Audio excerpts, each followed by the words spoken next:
Bonjour et bienvenue pour cette deuxième vidéo sur la cohésion des solides. Dans cette vidéo, je vous propose d'étudier la notion d'électronégativité. Alors, quand deux atomes sont associés par une liaison covalente, on constate que cette liaison n'est pas toujours bien répartie entre les deux atomes.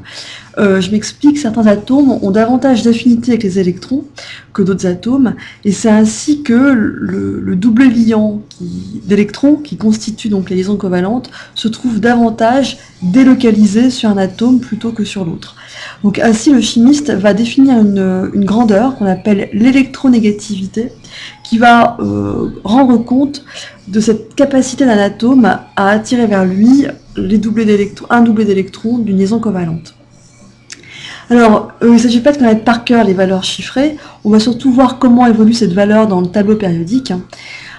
Alors, d'abord, on peut constater que les valeurs chiffrées varient entre 0,9 et 4,1, donc ces valeurs sont à prendre avec des pincettes, puisque d'une table à l'autre, elles diffèrent légèrement, mais la gamme des valeurs reste la même. Deuxièmement, on constate que quand on monte une colonne, l'électronégativité augmente, et quand on parcourt une ligne vers la droite, l'électronégativité augmente également. Alors, plutôt que de retenir par cœur les valeurs chiffrées, je vous propose de retenir le classement de quelques atomes qu'on rencontre souvent au travers des exercices.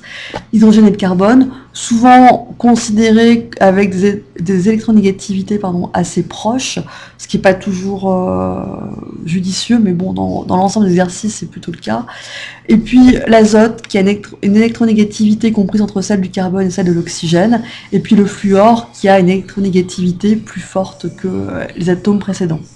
Quant au chlore, qu'on rencontre parfois, on constate qu'il est compris entre l'électronégativité du carbone et celle de l'azote. Alors, cette différence d'électronégativité peut avoir une conséquence sur les molécules. Je m'explique, on va prendre deux exemples. Le premier, très simple, dihydrogène, donc une molécule constituée de deux atomes d'hydrogène. Ici, on a donc la formule développée. Le trait représente le doublet liant, c'est-à-dire une paire de deux électrons.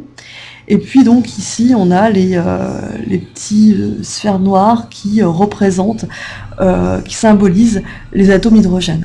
Le petit nuage grisé modélise le nuage d'électrons, notamment avec le doublet d'électrons de la liaison covalente. Donc ici, deux atomes identiques, donc il n'y a pas de différence d'électronégativité entre les deux atomes, donc il n'y a pas de délocalisation d'électrons, donc on dira qu'il n'y a pas de délocalisation de charge négative, et donc pas d'excès de charge positive. Ainsi, chaque atome a une charge partielle nulle. La charge partielle est représentée par la lettre delta. Maintenant, intéressons-nous au chlorure d'hydrogène. Donc ici, on a l'hydrogène, l'atome de chlore, le trait qui représente les liaisons covalentes, et on s'en souvient, le chlore a une électronégativité un peu plus supérieure à celle de l'hydrogène.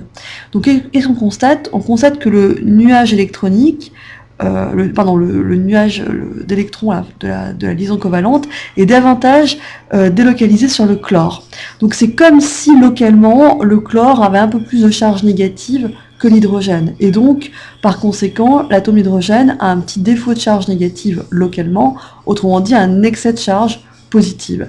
C'est ainsi que l'atome de chlore, on va lui associer une charge partielle négative, d'où le petit delta-, et quant à l'atome d'hydrogène, on va donc lui associer une charge partielle positive. Ces charges sont locales, puisque globalement la molécule reste neutre, bien évidemment.